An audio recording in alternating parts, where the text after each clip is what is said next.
opinions, viewpoints, and beliefs presented on this program do not necessarily reflect those of the management, the affiliates and broadcast partners, or the sponsors. Listener discretion is advised. Scarefest Radio, the radio you can see.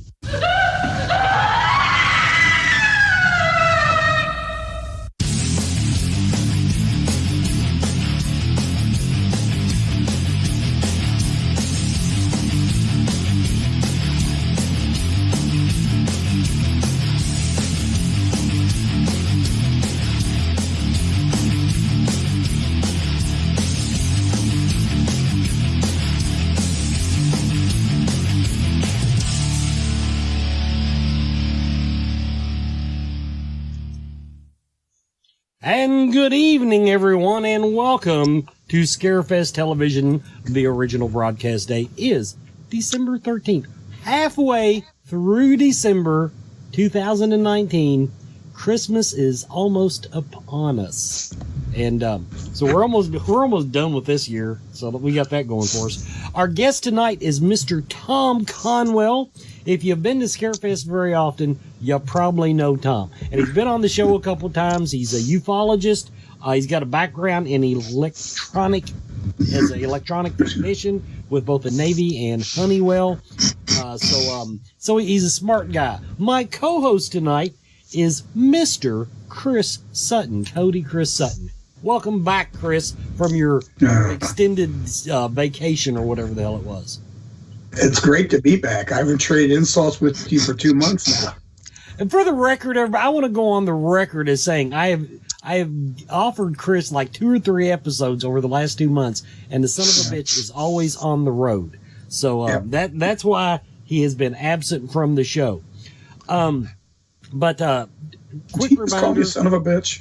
Probably. Okay, here we go. It just rolls off the tongue. Here we go. Okay, it just rolls off the tongue. By the way, my glorious winter beard. This weekend, speaking of the winter beard, the Central Kentucky Mystical Market is going on. That's at the Plantery in Lexington. You can find them on Facebook. Central Kentucky Mystical Market. They'll have some details about what's going on this weekend and teasing it now. Really Bad Santa will be there for your photographic opportunities. Now, on to our guest, Mr. Tom Conwell. Tom, welcome back to the show. Thanks a whole lot for having me, Wes and Chris. I appreciate it. Now, it's our pleasure. Go on. What do you say? Okay, go. I'm sorry. Go ahead. Yeah. Just wait for you've already done all your research, Chris. You'll get your chance, and then I'll just sit back and listen. All right. Now, now I'm trying to keep count. 4 books you've written. 4, and on my 5th now. Okay, last time I dicked that up. I had the wrong number of books. This time I looked and got titles. I said, well, that's all I can find. But basically, they are here, the East, West, and Central versions, and then Going Interstellar Problems first. I want to hear about that one. I don't think we've talked about that one. But my first question right out of the gate, because this is something very near and dear to my heart. We always said the paranormal community and, well, the world in general said, if we find out there are aliens, or if we find out that UFOs are a real thing, everybody will lose their effing minds. Well, this year, I think it was the Navy came out and said, yeah, we've been watching them for years. We don't know what the hell they are. Yeah. And nobody batted a damn eye. It was like, see, told you. Did that move us? Okay, two schools of thought here.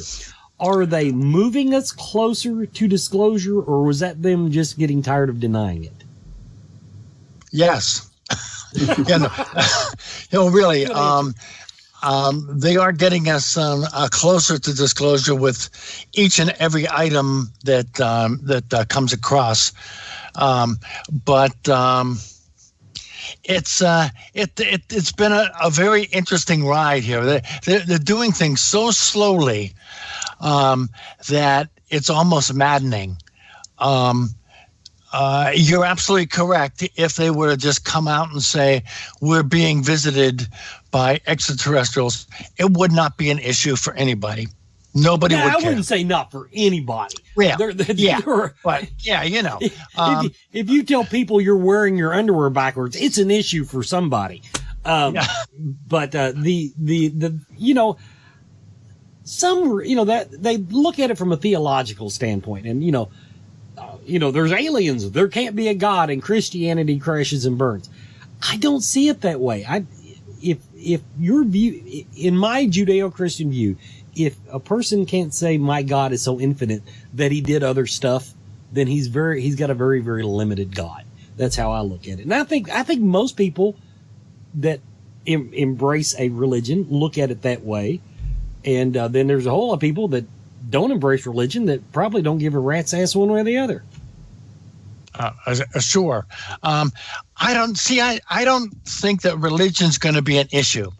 I think the whole issue is going to come when, after they announce that they have been working with extraterrestrials, that people start asking questions. Well, how long? Where did you get these technologies from? What else are you holding back from us? Such as, do you have free energy? Can you make our lives any better? Or are you just holding stuff for yourself and making weapons out of it? That's when things are going to get really bad. Now, okay, I realize this is pretty much conjecture, but just to follow up on what you just said, how closely do you think we're into this with them as far as the government or the deep government or however you want to phrase it? In other words, is it just like, yeah, we're neighbors, stay off my yard, or is it, are they actually, is there any cooperation, or do you think it's just the stuff we've swiped? In my opinion, there has been cooperation. I think they look the other way in order to allow the extraterrestrials to do their abduction thing and get whatever they want to get out of it. And I don't know what that is. And in exchange for that, they throw us a couple of bones, like give us some technological things, and we're happy with it. Okay. Chris, over to you. Okay, Tom, here we go off into some. This is really interesting to me. Now, you're very sure that this is going on, okay? That we have contact with them, we have established some type of rapport. Excuse me. So, what is leading you to that conclusion? A myriad of evidence, basically. There have been a lot of contact in the way of things that people have said, things that people are seeing in the sky, in that it seems to fit a narrative. Mm-hmm. There's all of those particular reasons and a little bit of each one, and it fits one great big picture that somebody knows what's going on. Mm-hmm. And they have been holding it back from the general public. Okay. And probably this might be redundant, but why, in your opinion, why would they do that? I mean, we talked a little bit about that. But I mean, really deep down, what's the, people, you're right, people are going to ask questions about, we going to weaponize this stuff. That's a lot of saying that they would allow us to do that. What do you think the status of this relationship is? Is it teacher to student, or is it something like equal, or what do you believe? I think that they would probably like it to be equal, but it really has to be almost a god to subject, because these people are just so far advanced from us. We really can't hold a candle to them, can't keep up with them. Everything that they own, possess, and have utilized on either their ships or their civilization is just thousands, if not millions of years advanced from us. I believe that. Has there been any particular country they've thrown in with, or is it just the Earth, the United Countries, or who are they talking to? Okay. I think that they have contact with the bigger countries, just so that they can keep tabs on them. Mm-hmm. Such as anybody who has nuclear weapons, I think they're watching really closely. And they've probably tried to make contact with them and warned them within an inch of their lives. Yeah. I remember there's a lot of UFO sightings clustered around bases and things like that. You're watching like you're talking about watching what the hell's going on with these guys, these nukes and that sort of thing. That's I can believe that, because that's probably troublesome. You get a planet with a bunch of people who don't, aren't mature enough to have these things really, and if they ever get loose in the universe, it could be a problem. Sure. The big problem is what happens when they accept us into their sphere of influence, and we act like idiots and lash out at someone. Right. That's just the worst thing that could happen to them. Right. It makes me think of what was that one with Klaatu and they comes to Washington. The day the earth stood still. Yes. They're sort of like, okay, you guys better play nice. We're going to wipe you out. Basically, sort of message. That's really interesting. You always wonder how far is this relationship gone. I've always believed that there's been something going on, but you're more learned about than I am. So it's kind of interesting to hear all this stuff about that. Now let me throw out another comment. It's not everybody in the government that knows. Right. It is only a very small group of people, and even the people in the military don't know. They suspect, but they don't know.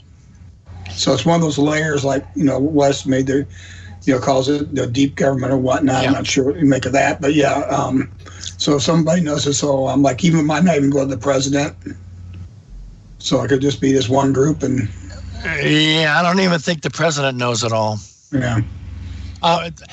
Years ago, I think they did read the president in, but probably around Carter or Reagan, they started to hold things closer to the vest. Although with the first George Bush, I think he probably knew absolutely everything that was going on, even more than the previous two presidents, because he was CIA. So I'm pretty sure that was the point at which everything ended. Sure.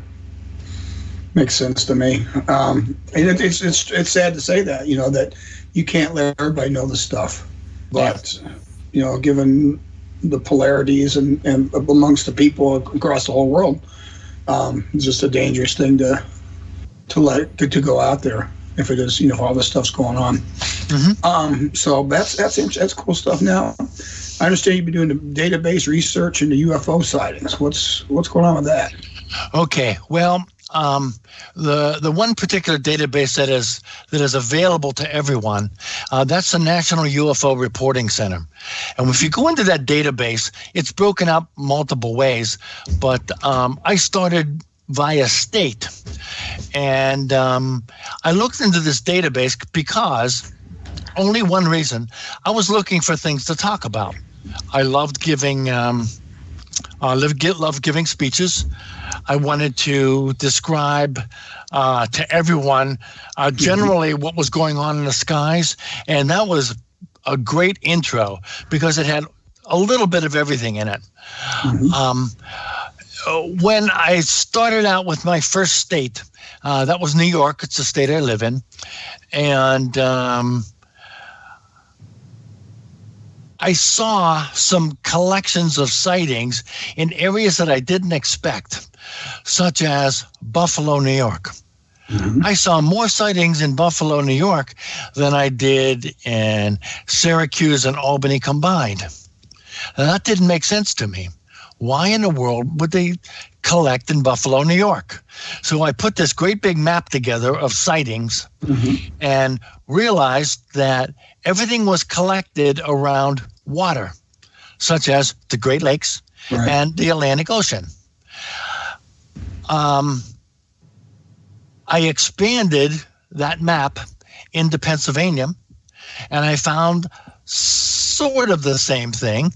I found a large collection of sightings in Erie, PA, and which was Lake Erie, and in Pittsburgh and Philadelphia, Well, those are big cities. I'd expect to see things in big city. There's a lot of people looking up in the sky.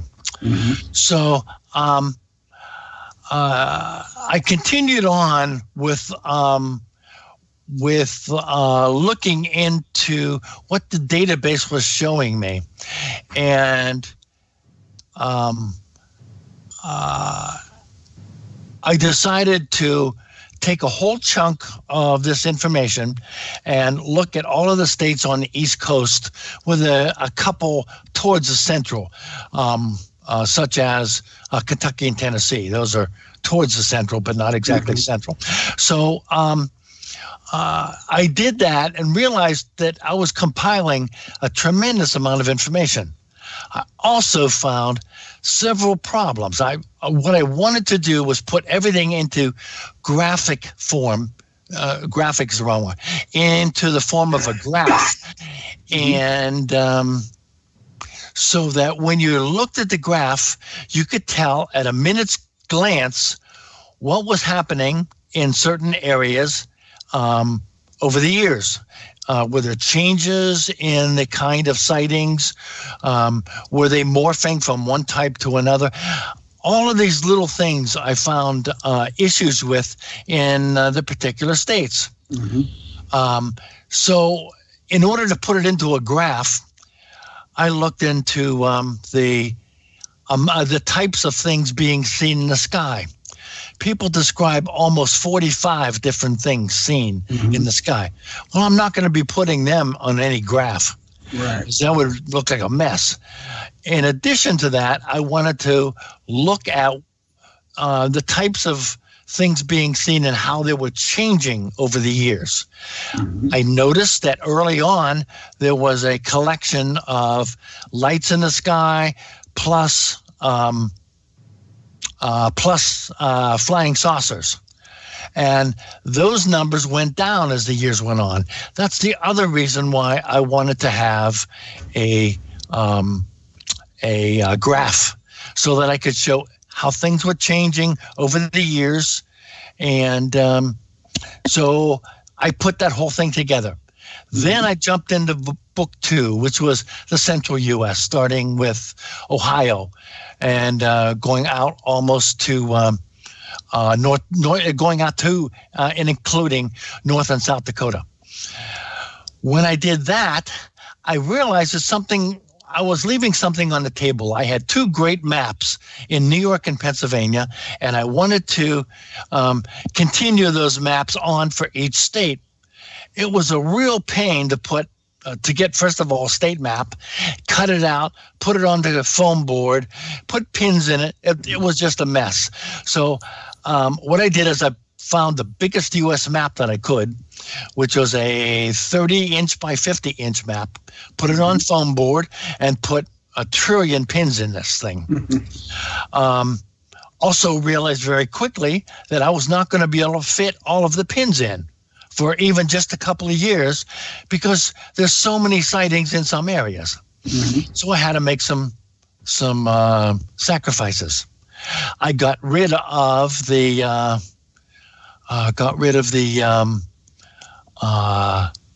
well, let me tell you what I did prior to that. These 50 sightings that I saw, I put them into 7 groups.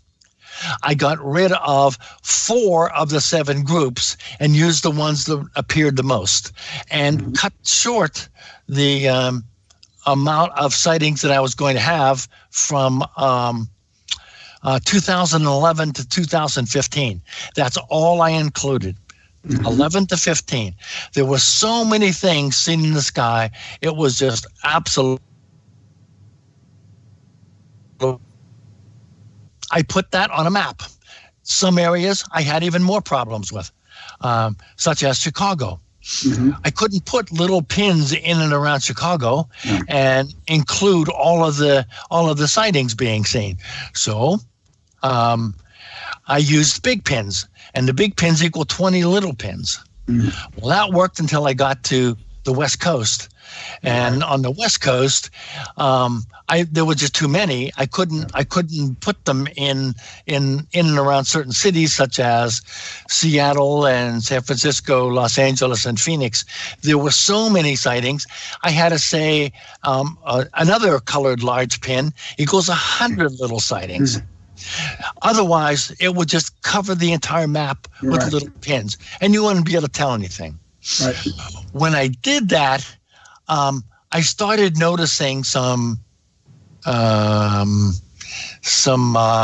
patterns, and some of these patterns I found to be pretty interesting because there were collections of sightings in areas that I didn't expect to see, such as northwestern Arkansas. There's not a whole lot there. I mean, it's a really pretty place. It's up in the mountains, up in the Ozark Mountains, and there were a tremendous amount of sightings in this area. Mm-hmm. Why? The population didn't show that. So I couldn't help but think that the problem must have been something along the lines of maybe they're looking for something that we don't think they're looking for, and not just flyovers and looking at our water or something. You know, they must be looking at something different. Did I find collections around nuclear plants? Some, but not as many as I thought I was going to find. Did I find collections in certain areas because of Air Force bases or Army bases or naval bases? Not as many as I thought I was going to find. Where I found the most sightings is in the areas that were the most polluted. I thought, well, that was interesting. Mm-hmm. Maybe what they're doing is going back and forth across the country to survey what we have and to look at what we're doing to our planet. Sure. That's where I settled today. Mm-hmm. That's where I think a good part of the problem is, in addition to the fact that they are also doing flyovers, and that's how they find their abductees. Mm-hmm. In my opinion, they grab the people who are the most psychic. And since they were very psychic people, they just hone right in on them. And these are the people that they end up abducting and have been abducting for, 50, 75, 100 years. Right. Huh. That's it. I was thinking about that. Certain people, I practice shamanism and do that sort of thing. I've had encounters with UFOs, but I've never been abducted that I know of.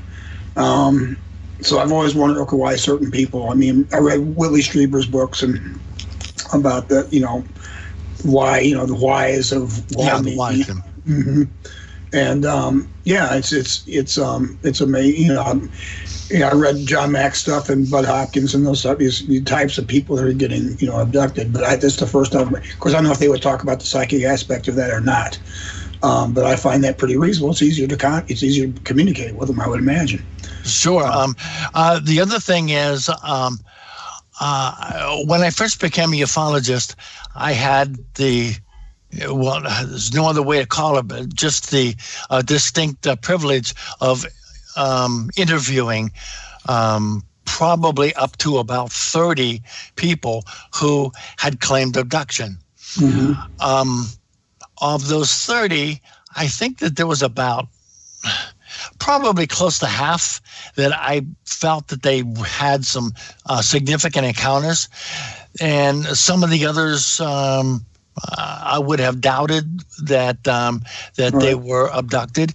But in all of the ones that I absolutely positively knew were abducted, every single one of them had claimed to be psychic. Mm-hmm. And you're safe, Wes. But yeah, that's pretty cool. So if I want to find Where do I find your work at if I want to buy it and study it more? Okay. My work can be found on Amazon. And the books, I write under the name Thomas W. Conwell, Conwell, Conwell. And the books that I've written are They Are Here, Volume 1, 2, and 3. That is East Coast, Central U.S., and Western U.S. And the other thing that I've done is this huge map. I had pictures taken of it, and I sell the pictures, 8.5 by 11, mailed to you for $5. Mm-hmm. That's on a glossy. The 18 by 24 is mailed for $25. That's a whole lot more expensive to print. Mm-hmm. But they're very revealing, and my books follow along with the pictures, and some of the conclusions that I've drawn you can see for yourself right in the maps. It's pretty interesting. It sounds real interesting. You know, you talked about the National UFO Reporting Center. That's where I was doing my research today, and it was, you know, like you talk about California. You know, it was like in the 9,000, you know, something within the last year or something like that. Yeah. But, you know, they said Washington State per capita, per population, 78.2 people per 100,000 have sightings.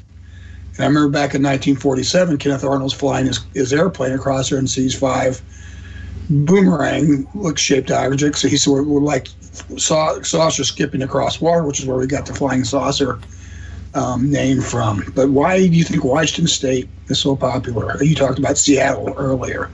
Okay. Several reasons. The other thing that I'm looking at is earthquakes and their relationship to UFOs. Are UFOs being drawn to where the earthquakes are occurring because of the massive release of energy? I wasn't sure, so I started looking into earthquakes and that relationship. Mm-hmm. And I have found that along the fault lines out west seems to be where a great deal of the sightings are occurring, but not necessarily because of the earthquakes. In other words, if a quake happens, I look 5 days before and 5 days after for any of the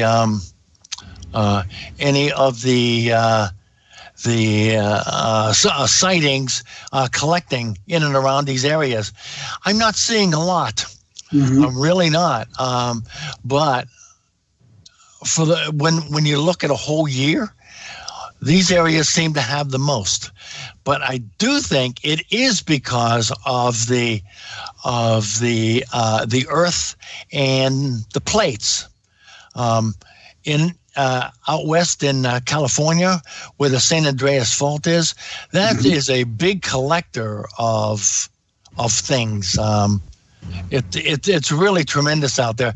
And when you get up north of California, there's a plate that's out in the ocean that's a subduction plate, and it dives in under the North American plate, and that's what was responsible for the early on creation of I think there's 14 volcanoes or previous volcanoes in Washington and 43 mm-hmm. in Oregon. A whole lot of activity out there, and I think that's one of the things that they're looking at closely. Mm-hmm. I wouldn't be surprised.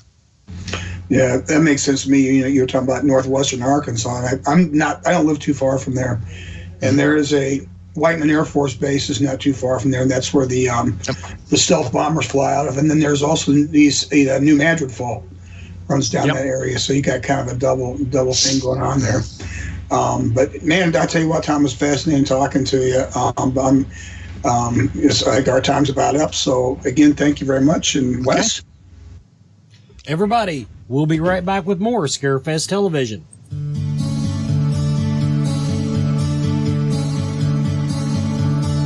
Akashic Awareness is a metaphysical healing and learning center unlike any other. A large selection of crystals, gems, and minerals greet you as you walk in the door, but from that point onward, the journey is yours. They offer a great selection of metaphysical tools, state-of-the-art holistic healing, with classes and lectures scheduled throughout the month. Akashic Awareness is open Tuesday through Saturday, noon until 6:30, 7 on Friday and Saturday. Visit their website for a current calendar of their almost daily special events and guests at akashicawareness.com. And while you are there, be sure to join their email list to stay current. Akashic Awareness, 328 Sycamore Street, Elizabethtown, Kentucky.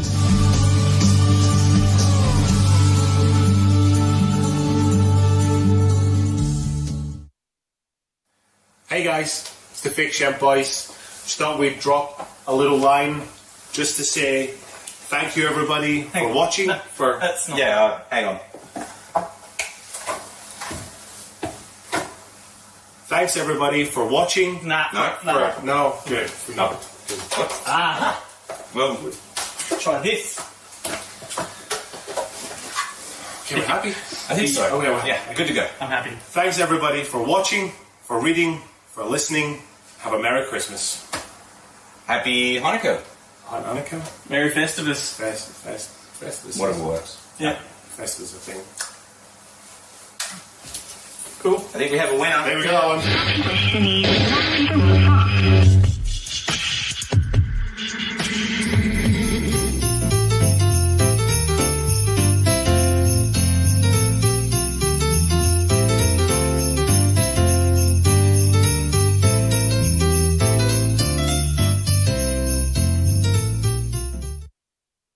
Okay, so I get it. Christmas is almost here, so it's time to do letters to Santa. Dear Santa, I am not eating my boogers anymore, so now you can bring me some toys, please. I want a cat toy that plays with you. You had me at boogers. Dear Santa, I want to thank you for giving me my grandpa back to me last Christmas. He came home Christmas Eve, but sadly he died. But you gave me my special gift, my grandpa, for Christmas. Thank you. You're welcome. Dear Santa Claus, did you live when the dinosaurs lived? I want a Barbie house and a puppy. Dear Santa, this year I have been good. You should come because I haven't hit my sister you haven't hit your sister with your four-wheeler? That's good. Dear Santa Claus, I've been a good boy this whole year. I got good news for you.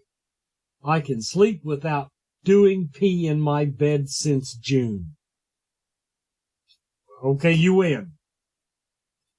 Dear Santa and helpers, I have been very good this year. I'm expecting a little sister. I don't want her. Mommy says her will be fun. I heard girls stink. I will trade you my sister when she comes from the store for an elf. I want a race car and a garage set. Get back with me in about 18 years. Dear Santa, don't worry about me this year. I already have what I want, and it's standing right next to me, your friend. Well, why are you writing me? Dear Santa, how do you get inside the house if the door is locked and there are no chimneys? Well, watch the news. Dear Santa Claus, I want a plasma flat screen TV. You and me both, Nora. Dear Santa, we have your shoes. Did you leave them here on accident? I think you did. I don't know.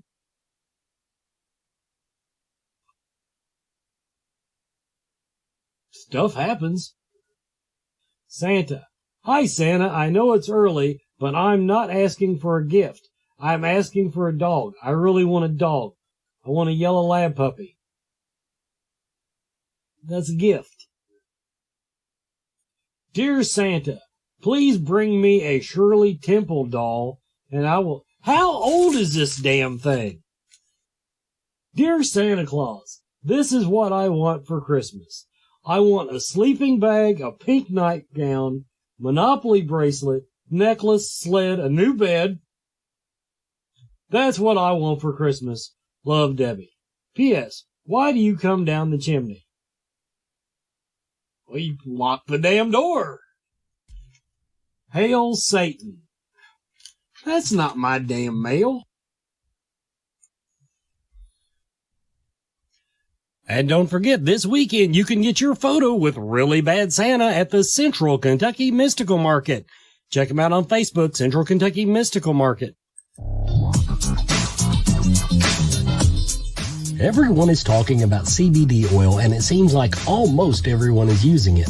The research is ongoing, but the apparent health benefits are overwhelming. If you're going to use CBD products, though, what brand should you buy?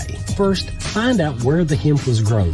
Imports are flooding the market. How potent is it? Look for a brand that plainly states its concentration on the label. And look for full-spectrum CBD. This means the oil contains CBD and all the other cannabinoids, terpenes, and nutrients that are found in the entire cannabis plant. Look for Blue Leaf CBD oil. Blue Leaf Naturals is a Kentucky proud company. They use only Kentucky-grown hemp, supporting Kentucky farmers and businesses. Visit their website at blueleafcbd.com now and use the code SMILE at checkout for free shipping.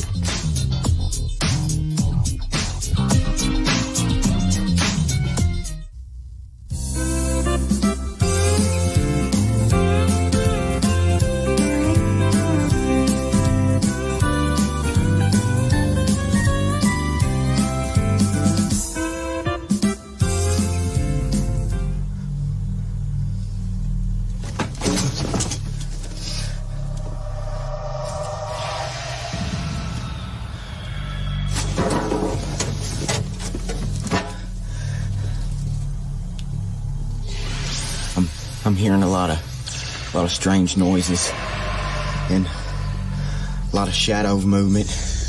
I keep feeling something on the back of my neck. It's like it's breathing and it keeps touching me and flicking me. And my whole body feels like I'm in an oven. And I'm getting real scared, and I just don't know if I'm gonna make it out of here alive. Billy, it's time for supper. Oh, Mom! You messed up my audition for Ghost Hunters. Gosh! What are we having? Meatloaf. Great!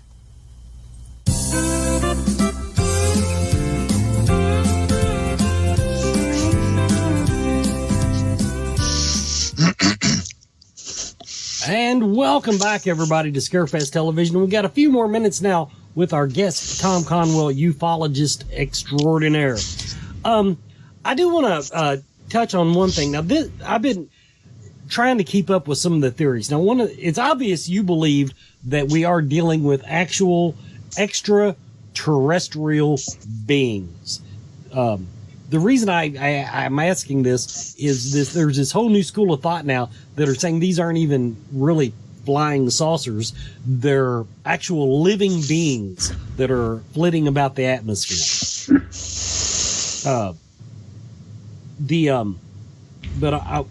On the abductions when it comes to psychic people, I hadn't heard that correlation, but that brings me to another theory that's popping around the internet, and that is that many of these so-called abductions, it's not that they're not abductions, but they're not physically abducting them. It's a dream state. They're just, zapping it into their brain. Do you think that would be a fair connection to make because psychics are easier to influence that way? Absolutely. It is entirely possible that some abductions are indeed just psychic. They probably get some sort of benefit from doing it that way. So they do it from time to time. They also physically take people, and I'm not wanting to leave you with the wrong impression, but in addition to there being extraterrestrials, I think that probably also people who are from other transdimensionals, and things along those lines thrown in the mix. Okay, that was actually part of the series of questions there. Do you, in your research though, do you think it gets registered, the interdimensionals, are they behaving differently, I guess is the question. I don't have a big problem with interdimensional beings because I'm a ghost hunter, so what the hell. But when we're looking up in the sky, I mean, are we just being, is this like the Stuckies of the universe? I mean, are we just getting visited by everybody just for the hell of it? Or, are we in a petri dish? What all's out there, and what are they up to? Because there's obvious, if you got several different involved parties, they're obvious. I don't see where they would all have the same agenda. Okay. Well, the extraterrestrials, I'm sure, do not have the same agenda. The interdimensionals, I don't know what their agenda is, other than the fact that our population as a whole is starting to awaken, and I think that's what's probably drawing them into our dimension and wanting to see what we're all about. Now, of course, this is complete conjecture here. I get it. Mm-hmm. Do you think that the extraterrestrials are cognizant of the interdimensionals?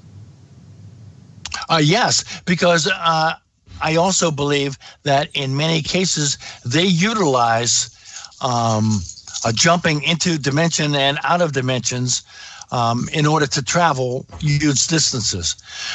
Now, they may also be able to utilize things like wormholes and go from place to place. But I think the easiest way and the most efficient way would be to just go into another dimension where time and distance doesn't mean the same thing. And they can just utilize that and go wherever they want. Now, your one book is titled Going Interstellar, Problems Yeah. First. I think that's kind Yes. of what we're leading up to here. That's this one. I don't know if you can see it. It's not focusing. It's focusing. No, It's not blurry. focusing. Screw Put it in front Skype. of your face. I hate Skype. Yeah, put it Yes, right by it's Skype. Skype. Put it in front of your face, Tom. Give us an idea of what you deal with in that book, because that's the people that don't believe in UFOs. That is their argument. We're a bazillion light years from anybody. There's no way they could get here. Is that kind of what the book's about? The problems getting here, and do you offer workarounds for that? Something along those lines. What I did when I first became a ufologist, and this was years and years ago, I wrote a series of blogs, and each blog grabbed one of the different aspects of physics that we would have to solve in order to travel these huge distances. And there's probably 30, 40, 50 different aspects that we're going to have to have workarounds with. And I would write a story about each one of them and describe how we possibly could be able to get around them and what it would take. And in many cases, we're on the verge of doing some of these. In other cases, we aren't even close. But my intent was to write a blog and to get people who were not interested whatsoever in UFOs, because of the problem that you mentioned just a minute ago. These people that weren't interested that maybe I could talk to them in a higher language, utilizing physics and mathematics, and maybe they'd catch on a little bit. Maybe they'd get interested and start looking into it. Once you look into it, believe me, there's so many sightings that a reasonable person would say something is going on. Mm-hmm. I will not argue there. Everybody, we have been speaking tonight to Mr. Tom Conwell. Tom, before I let you go, I do want to know what's the, do you have any of your appearances scheduled right now where people can find you? And if they just want to catch up with your research, what's the best way to do that? Okay. The best way is to, I mentioned before, you can order my books through Amazon. I write under the name of Thomas W. Conwell. And the maps, again, you probably won't be able to see this, but this is a UFO sighting map with a picture of 8,000 pins on there probably. And these maps can be purchased from me directly through my email address. Let me give that to you. TCONWEL2 at NYCAP.RR.com. TCONWEL2 at NYCAP.RR.com. Now, even though my name is spelled with 2 L's, my email address only has 1 in it. That confuses everybody. You better look him up on Facebook. That's probably yeah. And in Facebook, I think my address in Facebook is tom.conwell.3. There we go. Everybody, we'll be right back after these commercial messages. Thank you, Tom. Okay. Do you feel lost in life? Do you seem to be stuck in emotions that are not yours? Is your home not the sanctuary it should be? Contact Spirit Mechanics, where they take a team approach to your metaphysical and spiritual problems. Spirit Mechanics specializes in aura cleansing, stone attunement, attachment removal, and house cleansings. Spirit Mechanics tailors their approach to your individual spiritual path and needs. Now find them monthly at the Central Kentucky Mystical Market in Lexington. Or on Facebook by searching Spirit Mechanics, that's MECHANIX. Spirit Mechanics, for your spiritual health and well-being.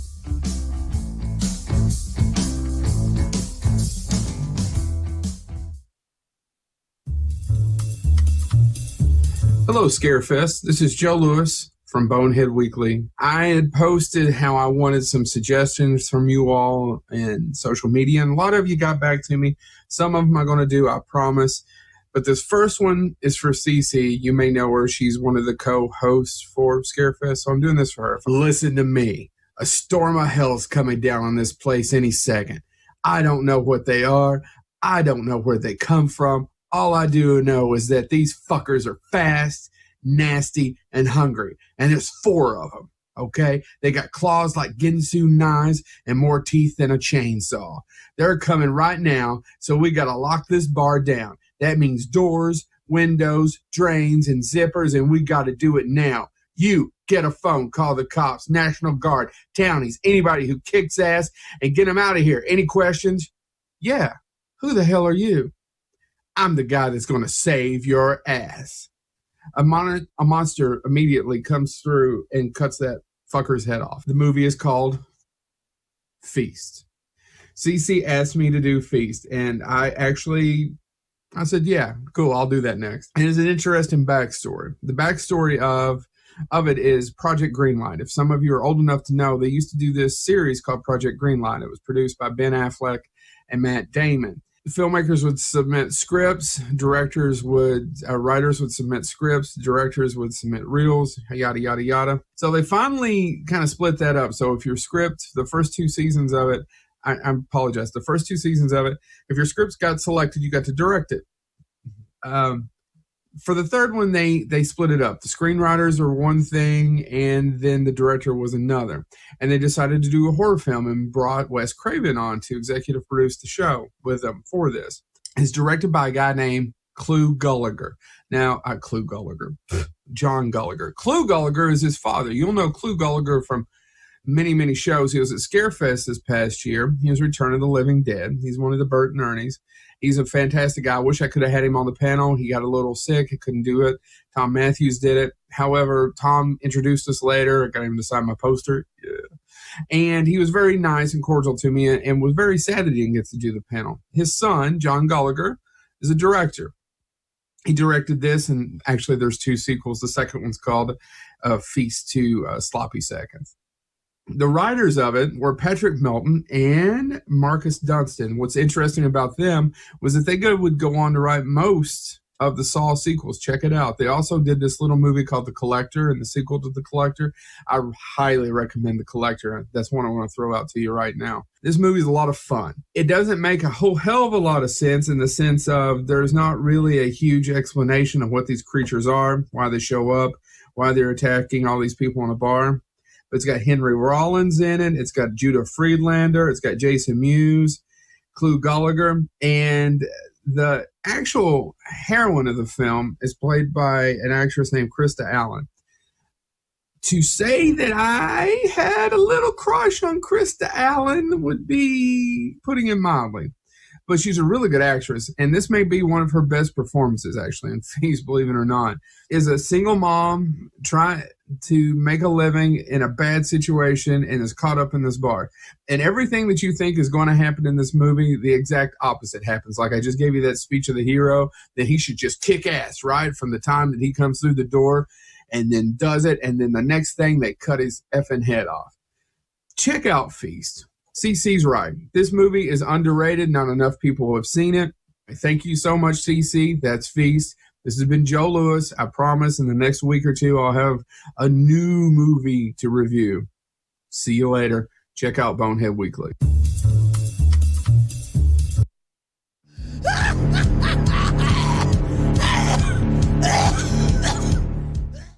Hillbilly Jack here again, and I'm going to get to see my first live electrocution of a human being. Sir, can you tell me what you have done to be put in this position? I jaywalked. As you can hear, he jaywalks. Never step out in front of blue jays, people. They will eat all of your food and chase away hummingbirds because they are vicious animals. We're here outside of a cosplay for a cause network. Now, can you all tell me a little bit about this organization? So, Cosplay for a Cause, we do a lot of charity events. We go to children's hospitals. We're nonprofit. All the proceeds will go to different children's hospitals. We go to events. We're free to volunteer for any events such as this, Scarefest, Comic-Cons, 5K runs, dress up. Everybody loves to dress up for cosplay, superheroes. That's that type of thing. And sir, do not worry, we have blurring face technology, so if you want to put your execution mask back down, we can take that out in editing, right, Ziggy? Ziggy says no. So I apologize for that. So we're here, and let the electrocution begin.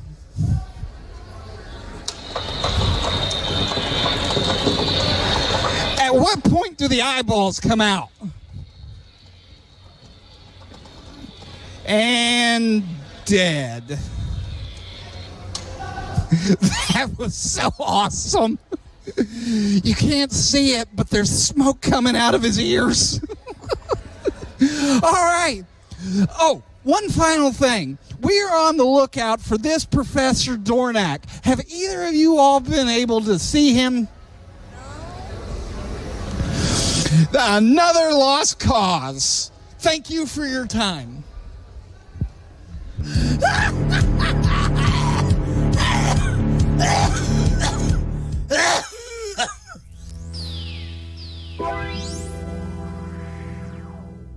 G'day Scarefest fans, Glenn here from FakeChamp.net. This week, I want to do something a bit different. So rather than going back and looking at films from the past and the present, like I normally do, I want to introduce you to two filmmakers from our hometown in Melbourne, Australia, who I would consider to be absolute mavericks of DIY filmmaking. And, you know, they need to be recognised internationally, and I hope you guys track them down. So there is a lot to get through, so I'm going to speed through this as fast as I can. I hope you can keep up with my accent. So let's get started. The first guy is Daniel Armstrong. So everything that Armstrong does is completely low budget, and I mean micro budget. In fact, it's shoestring budget. And he draws upon whatever resources he can that's available to him. So his films are made from nifty things from hardware stores. He pulls his friends in and they just make this stuff for next to nothing. And the first film he made was called Murderdrome in 2013. The movie is his take on the slasher movie, and he places the genre in the world of roller derby of all places, with a killer on the loose who is evidently summoned from beyond the grave. And it's up to a crew of motley roller chicks to kick the killer's ass and essentially send him back to hell. This is really, really low-budget stuff, as I said. High energy, it's a thrill ride. It's actually quite easy to track down, so if you can find this on DVD, look up Murderdrome. It is well worth buying. So switching roller derby for women's wrestling of all things, his second film was called From Parts Unknown, Fight Like a Girl. And this one is a really strange blend of action and horror, and it takes place amongst women's wrestling.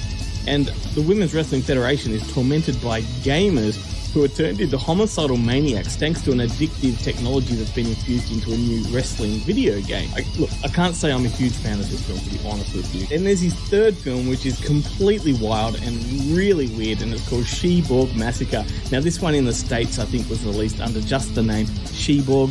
It's about an alien spaceship that lands into a puppy farm and turns all of the humans into robot killing machines that have a taste for puppy flesh. There's a couple of political activists on the scene who get caught up in the mayhem, and they're the only two people that can eventually save the world from the killer robots.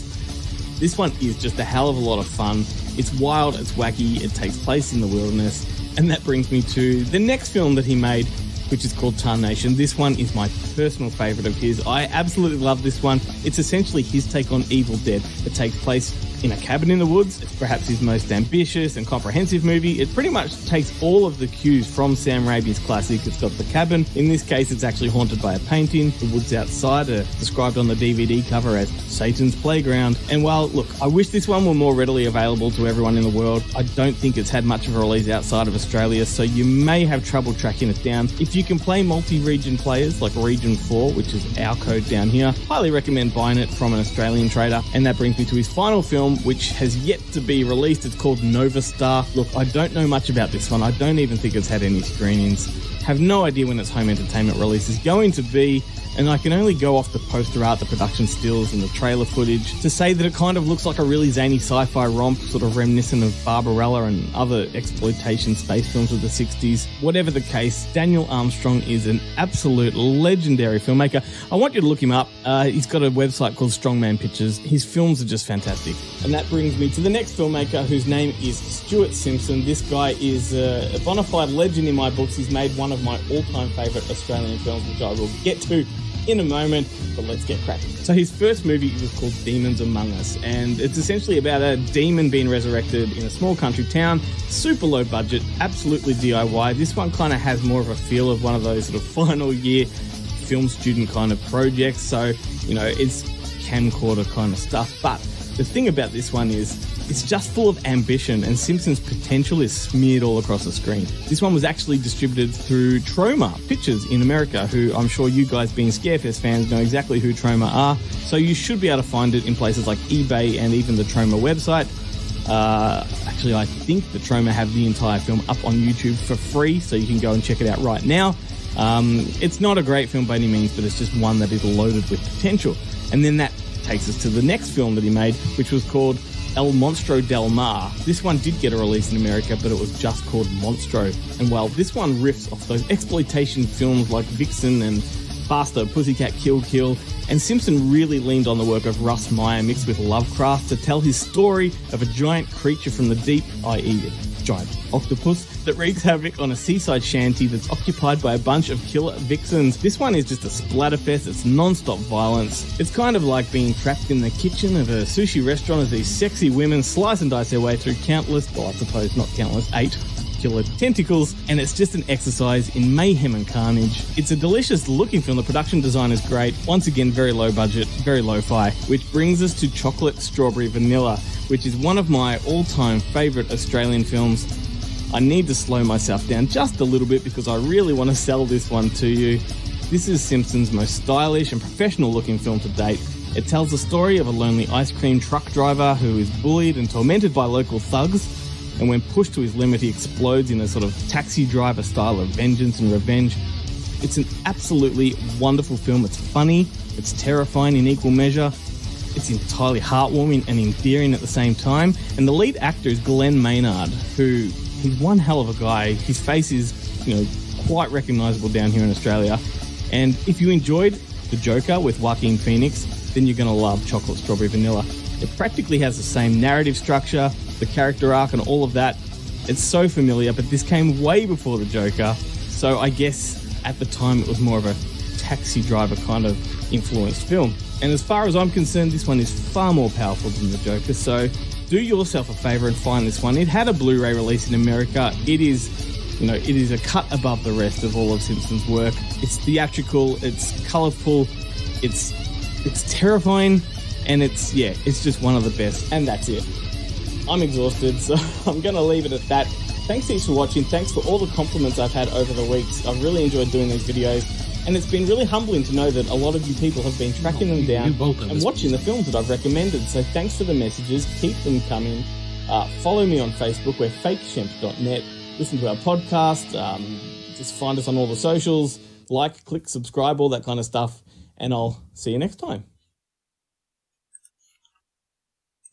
And welcome back, everybody, to the second hour. We're not going to do the whole hour of Scarefest Television. We're going to take a few minutes before we bring up our short for the evening. Now, tonight, Chris, this is an appropriate night this is our premiere of a paranormal segment. This is the first one that was submitted to us. And so since Mr. Coyote Chris Sutton, Shaman Extraordinaire, is my co-host tonight, I thought this would be a great time to bring it up. This is one, it's done by the Bench Breaking Broads. I like it already. They've done a segment on the Crooked Creek Civil War Museum. They went pretty much by the book on this. They did exactly what I told them to. In other words, they did some history on the place. They told a lot about it, and then they did their paranormal stuff. They did considering these are not one of those groups that does everything for TV. I thought they did a really nice job on this, putting it together. Cool. So I want to give them a shout out there before we go to it. As we talked about earlier in the show, at the very beginning, Chris has he's been out doing his shaman stuff at all the conventions, all the Paracons. How many have you done in the last 2 months? Oh gosh. I mean, through, it slows down after middle of November, but I was on the road every other week, I think. Then I had my hip surgery and all that other stuff. But I was on a bunch. It's hard. I can't keep counting. I get this time of year and I'm like, I'm done, until next year. So can only get called back up here on Scarefest Television and enjoy the good life. But no, I stay pretty busy, which is good. Quick question. Okay. I have a funny feeling. Who have you met over the last couple months, new to you, that you were most excited to meet? We'll phrase it that way. If you've done that, maybe you had to meet somebody new. Are you referring? Did I put this out on Facebook or something like this, or you're trying to refer me back to? I just made the assumption. Of course. Well, I've done some work with new people. I mean, I met Brandy Green from Ghost Hunters International, and Brandy was, was out, doing other things for a while, and she's kind of getting back into the paranormal stuff. So it was really cool meeting her, and hopefully we'll be having her on one of these days for too long. Well, you can announce it. We've got her scheduled. Hopefully she doesn't back. I can announce. Oh no, she's cool. No, it'd be February, January. when she finds out that I'm in charge of the show. I broke it to her already, so she's cool. So we'll see her on January the 24th. Will you not be in Randy? When I talk to her, first of all, I have said a dozen times, lovely person to talk to. She's really a lot of fun.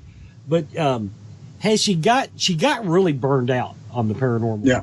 Especially and with her, it wasn't just television paranormal.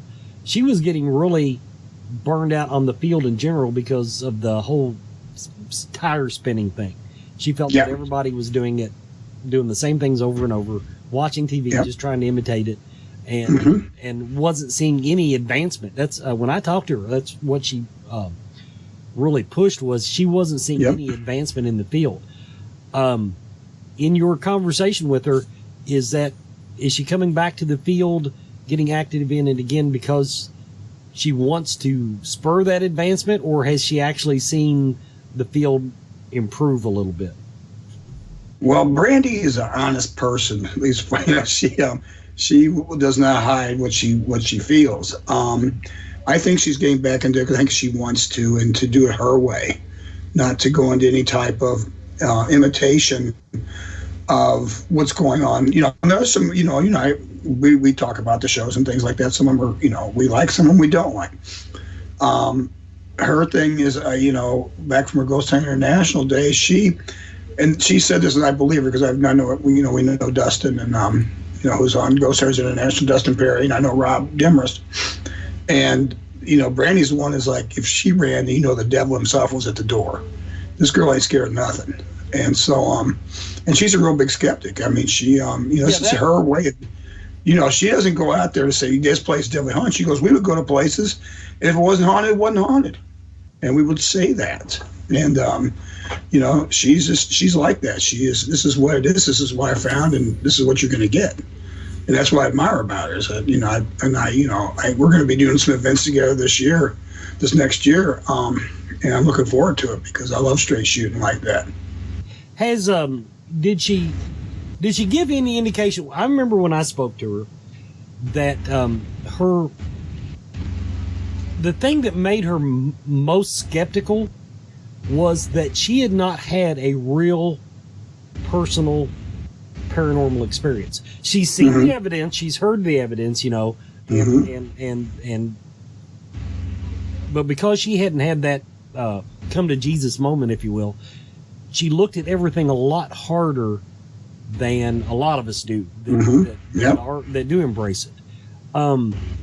Is she still from that mindset where she's, I'll say, leaning towards more thinking there is a reasonable explanation for everything versus? I'm going to tell you what. Where you and me are. I'm going to do a teaser here. You're going to wait and hear that on January the 24th. Fair enough. That was a good way to do it. Because I've talked to her. I've spent some time with her. I had a great time sitting watching Ghost Adventures in a hotel room with her and a bunch of other people at an event in Iowa last month, and it was a freaking hoot. I just loved it. The girl the woman is speaks her mind. So you guys, you're going to enjoy it. Yes, we'll go ahead and get to our short now, but I actually, she's one, I met her originally at Scarefest. I think I met her and Rob the same year. And she tells that story. I don't know if she'll tell it on the radio, on the air, but she tells a funny story about that. I hope it didn't involve me. Anyway, everybody, we're going to watch our movie short now. We'll stick around for this. The Bench Breaking Broads take us to Crooked Creek Civil War Museum. We'll be back talking to you after the short. Have you ever wanted to investigate the paranormal at a Civil War battle site, 1800s cabin, or a stagecoach inn? If so, plan your next vacation or paranormal investigation to Crooked Creek Civil War Museum in Vinemont, Alabama. Not into paranormal investigating, but want a beautiful country setting for a wedding, family reunion, or birthday party? Crooked Creek Museum grounds can be rented for your special occasion. This 1830s homestead cabin is located at the entrance to Crooked Creek Civil War Museum, is available to rent as a bed and breakfast. Originally located in Summerville, Alabama, this cabin was donated to Mr. Fred by the Kane family. Mr. Fred disassembled the cabin, numbering each log and board, moved it to Vinemont, Alabama, and reconstructed the 1830s cabin, adding many modern-day amenities. Ghostly apparitions and odd EMF spikes have been reported inside the cabin. Interested in holding a cannonball, Civil War rifle, sword, or pistol? For a small fee, you can do just that. Come visit Mr. Fred and his private Civil War artifact collection housed in the historic Vinemont Stagecoach Inn on the site of the Battle of Crooked Creek. It's just amazing how I had a Civil War collection and bought a battlefield and didn't even know it. Yeah, out in Vinemont, Alabama. In the middle of nowhere. Yeah. Some of the artifacts, such as belt buckles, bullets, and buttons, have been unearthed from the actual battlefield site and may be used as trigger objects during your paranormal investigation. Ghostly apparitions, odd knocks and bangs on walls, and strange EMF spikes have been witnessed at the Vinemont Stagecoach Inn, or better known as Crooked Creek Civil War Museum. On April 30th, 1863, about 6:15 p.m., Confederate Brigadier General Nathan Bedford Forrest caught up with Colonel Abel Straight's expedition and attacked its rear guard. Thus began a running series of skirmishes and engagements at Crooked Creek. Interested in learning more?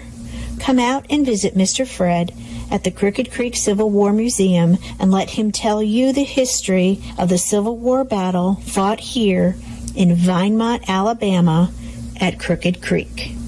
Right. So they forded there, and then the Union went up around. They went up on the hill, and there's still foxholes and rifle pits on the other side. Oh, okay. Where the Union dug in. Okay. In fact, that I've got one. It had to have been a rifle pit or something, because there's 3 or 4 different size percussion caps. And it had to have been a big rifle pit. Right. So I don't know. And then they shot down. They shot across the creek here. Right. See, this battle took place on the night of a full moon, and it was all huge longleaf pine. Mm-hmm. So you could see real good. Yeah. Right. Because nothing will come up under pine trees. No. And pine needles smother it out. Oh, yeah. That's what preserved it, some of these gun pits. Right. In front of the cabin lies a mass burial site for Confederate soldiers. This terraced depression in the landscape is where the bodies of Confederate soldiers were hurriedly buried after the Battle of Crooked Creek on April 30th, 1863. Ghostly apparitions have been spotted walking along the grounds of this mass burial site. As the sun goes down and darkness settles over Crooked Creek battlefield, come out and witness the sights and sounds captured still today from the April 30th, 1863 battle that occurred on this hallowed ground. You just might experience disembodied voices, see ghostly soldier apparitions at both the ford and ridgeline, witness strange lights at the rifle pit, capture odd EMF spikes, hear gunfire, horses walking, or even a rebel yell.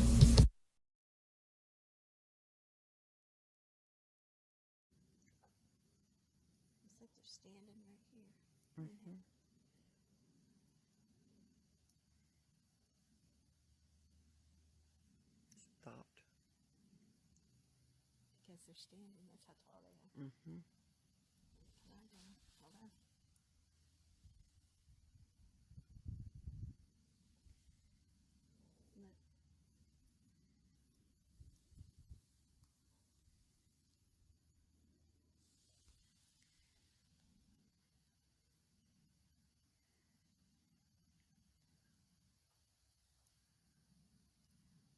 Yep. They're about, what, 6 feet tall? About 6 feet tall. Thank you for standing there. I know you're in my personal space, but it's okay.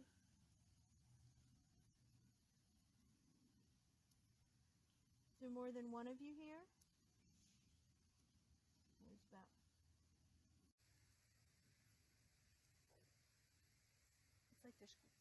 They're squatting down by the fire. They're squatting by the fire, getting warm.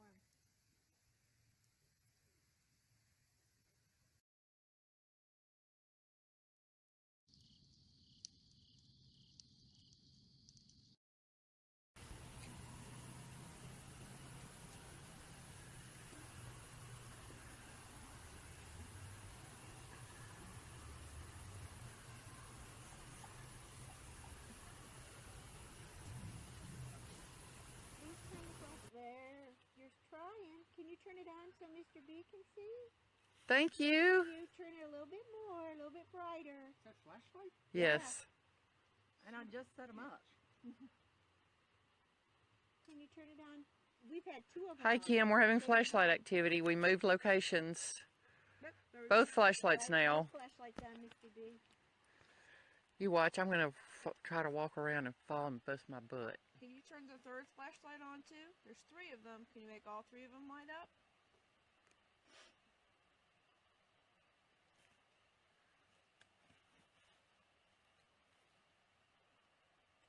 Thank you. Could you turn one of them off for us, please?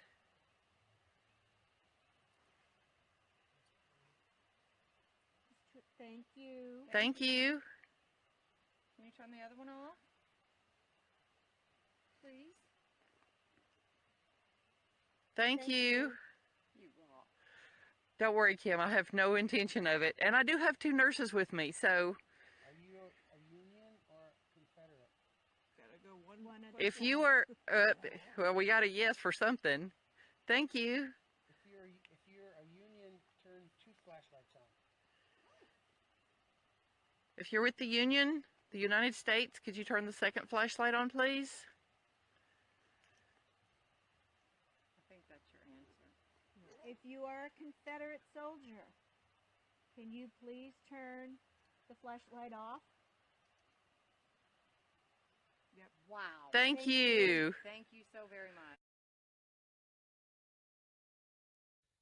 We're getting lots of K2 activities so far that we can't explain. And hopefully it will continue. This one down here staying on red. I mean, the power's off, so... Yeah, the K2 down here is just hitting reds. Well, hold on a second. Why don't you take pictures towards where the K2's going off? Okay. So don't. There's going to be 3 flashes. We're going to flash 3 times. Not sure what that is. It's so weird. What is it? I have no idea. There's glass there, so Yes. it could be reflecting there. But I see, I don't know. It's not my shadow because I keep going like this. That's my stomach. Is there somebody in here with us that wants to talk to us? I'm going to take more pictures this way. Okay. Angled differently. Okay, I made 3 pictures. Here's 1.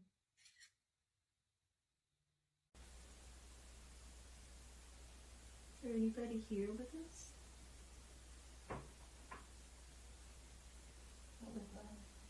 I have no idea. I have no idea.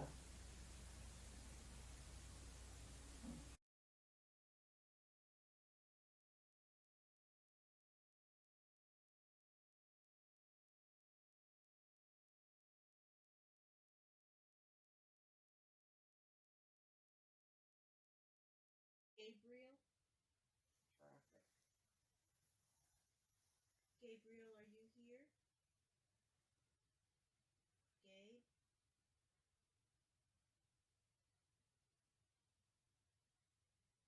If you're here, would you touch one of the K2? There's a flashlight. Thank you. Thank you, Gabriel. Max was complaining her neck was hurting and sued up the word hung, so we were wondering if those 2 went together. Would you mind turning the flashlight off so I can ask a question, please? Did you fight for the Union? And it's still lighting up red. Yes.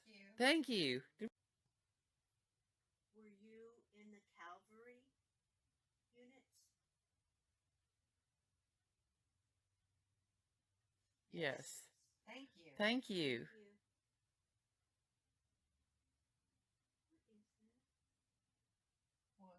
That noise outside.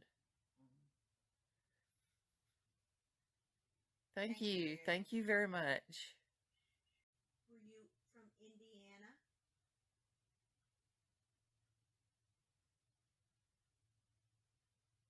Yes. Thank you.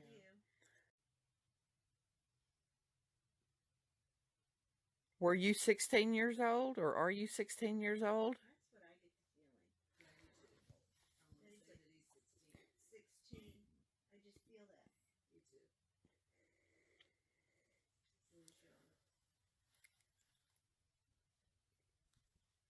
Yes. Thank you. Are you happy?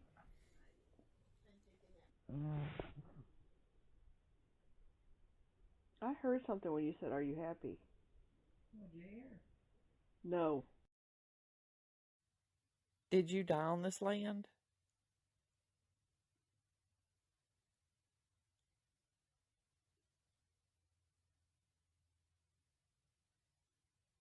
This building used to be. Hey, we got it. Thank you. This building used to be something else, Sue. Do you remember him saying? Thank you very much. So they died on this land. Were you injured and that's why you died? Yes. Thank you. Wow, that was brief. Yeah, it was. Thank you very much. Do you have a family?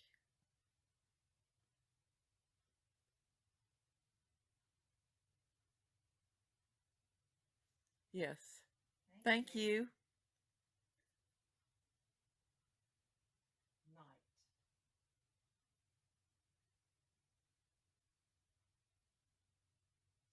Thank you. Do you need us to get a letter to your mama?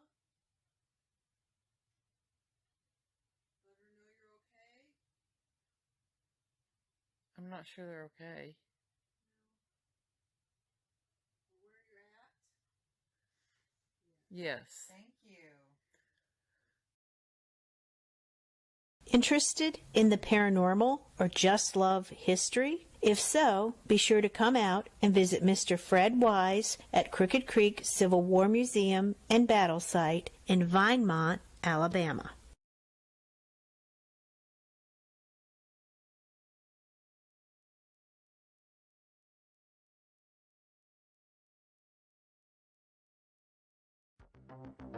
Coyote Chris Sutton. Shamanism, Spiritual advisement. paranormal investigations, Inspirational presentations. Bringing light to the darkest places for over 20 years. Go to coyotechris.com to learn more.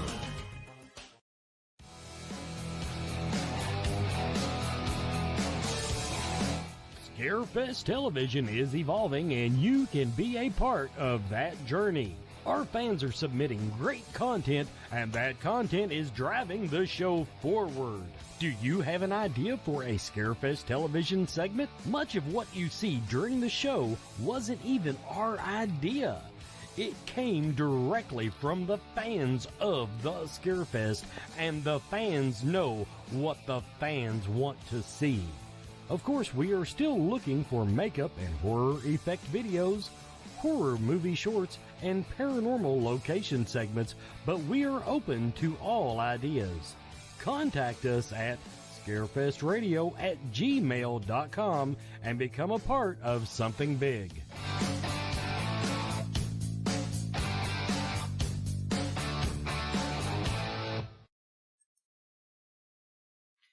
Everyone, don't forget, the Scarefest wine is still available at the Talon Winery, from the Talon Winery. Go to thescarefest.com, click on the merchandise link. This is only, if nothing changes, this goes off sale at Christmas. So if you want a last minute Christmas gift, you can still get it. You order it online, you go to the Talon Winery, you pick it up, but it makes a great souvenir gift. And we're back to close the show out with Mr. Coyote Chris Sutton. Chris, now this was your first night of having to sit through the segments. You haven't had to, you haven't gotten to be a part of that yet. But No. what do you think of the new format? I like, I like Billy. Billy's was pretty funny, and seeing Joe's always great to watch.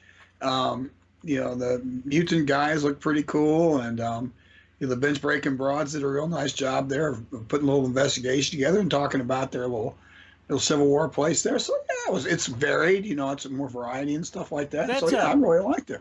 Now that's one of the things we kind of touched on before, but now we talked about it during the paranormal segment. The paranormal groups of all the segments, I had people send me movie reviews. I've gotten some great ones on video. I've got an actual TV star that says he's going to start doing them for us. And some other people have inquired about it. Inquiring minds need to know. Can you tell us who this television star is? Because if I tell it, then he won't do them, and then I look like I was just bluffing. So, but even even if you don't want to be on camera, we've had some people turn in written ones. That's working out good. Of course, Billy had a lot of this stuff already done, but now he's going around when he does conventions. He's doing interviews. He's got a bunch that he's releasing for the GalaxyCon that we were just at. But the one thing that surprised me, or two things. First of all, the makeup effects. I see all these people post this stuff on Facebook and on YouTube on how to do horror makeup effects. Some of them 5 minutes, some of them 30 minutes, but all just make a nail pop out of your head. How to do a scar. We have not had a single one submitted. Really? On the show. That shocked me. But what shocked me even more is having perused YouTube and Amazon Prime, for that matter. Paranormal groups. I offered them the 15-minute spot to promote their favorite location and their favorite group, and they have not. Dropping the ball, are they? Okay, I know some people. I've had a lot of inquiries. Now, I have had a lot of inquiries about that. And I just really thought they'd go back, get their old 1 hour YouTube investigation, edit it down to 15 minutes, and send me that, and that's fine. It doesn't have to be all original content. But that the paranormal groups, I really, because I see so much of that on YouTube and Amazon Prime, if you watch one of them, it'll suggest that shit for days, just hour after hour after hour, and some of it's really well done. I don't mean to belittle that, but there's so much of that content out there, and then to not have that offered up to us kind of shocked me. Well, getting them to sit down, editing, and editing's such a pain in the ass. That they just don't want to water their work down. I mean, if you gave them the challenge to shoot a 15-minute video, they might take to that a little easier. Like that's a challenge, It's like, okay, do some good stuff in 15 minutes, and take time out of investigation, and it's 15 minutes of commercial just for them, so to show what they're working about. As long as 15 minutes, I'm pretty flexible. The only rules I put on it was I wanted it to be about a location. So in other words, I don't want to see all your evidence from the last 5 years. I want to pick one location that you like. It had to be publicly accessible, so people, when they watch it, they if they liked it, they go, "Oh, I want to book a hunt there." So you have to tell about the location, and then you can put whatever evidence pretty much that you wanted into the clip. Right. And show how you investigate and give us a tour of the place, whatever. And so in other words, I tried to be very broad about what we would use, and it just, like I said, it has not come through yet. And I know the groups are out there and already have this stuff in the can. It's not like we got to go book an investigation. No, I know they've got it. Yeah. Like you said, edit down. It's, you make it place specific, and you got to talk about the place. They might have to put that in because they don't often do that. It's like with the way the bench breaking girls did it. It was by the format, and I don't think a lot of them have that kind of format. Have a format like that. They would have to. Now you say that, but now the stuff that I see on YouTube and on Amazon Prime, let's go to television. Let's use Ghost Adventures for an example. Yeah, they do that too. Yeah. I mean, they do that. Their first 15 minutes of the show ain't ghost hunting. Right. It's telling the history of the place and and both paranormal and right normal and history. And talking to witnesses, yeah. Yeah. So I don't. In other words, I don't think I'm asking anybody to break new ground here. Right. I think this is a used format. Do you happen to know when your next con appearance will be, or have you even booked anything for next year yet? My first one's going to be in April. But some, I early in January, sometimes I get stuff, so I know that. Is that the one in April? Is that the one with Dustin? Yeah, it's a suicide awareness paracon at Asheville State. I am looking into that one. I am going to get it. Call them now because their tables are going. I do know that because they're stacking somebody with me on the second floor. Kelly McCarville's coming, could basically be at my table, so they're starting to stack people up. So get a hold of Rob and Terry, like tonight. And see what he's got left. Just ask me, Scott. Yeah, I don't. I've been in contact with him. Now I got to get it through the bookkeeper at Scarefest. There's a process. We're a big company here now. So everybody, this has been Scarefest Television. Hope you enjoyed the show. A quick reminder: pull that up this weekend at the Central Kentucky Mystical Market. First of all, just plug for the Mystical Market. Even if you don't want your photos done with Santa, a lot of good spiritual readers, a lot of good vendors. It's a good chance to buy local. A lot of stuff for Christmas will be in there. A lot of trinkets and metaphysical items. And if you're into stones, it's like the stone capital of Central Kentucky. So check out the Central Kentucky Mystical Market. But I will be there this weekend, starting probably. I figure I'll get started about 11 o'clock tomorrow, doing 3 photos with a really bad Santa. And so if you can do it on your own cell phone, we'll do it on our cell phone. We're going to post it to Facebook. You can do whatever the hell you want, but free photos with bad Santa at the Central Kentucky Mystical Market in Lexington, Kentucky tomorrow. Thanks everybody for watching. Is your tool off? Are you doing that?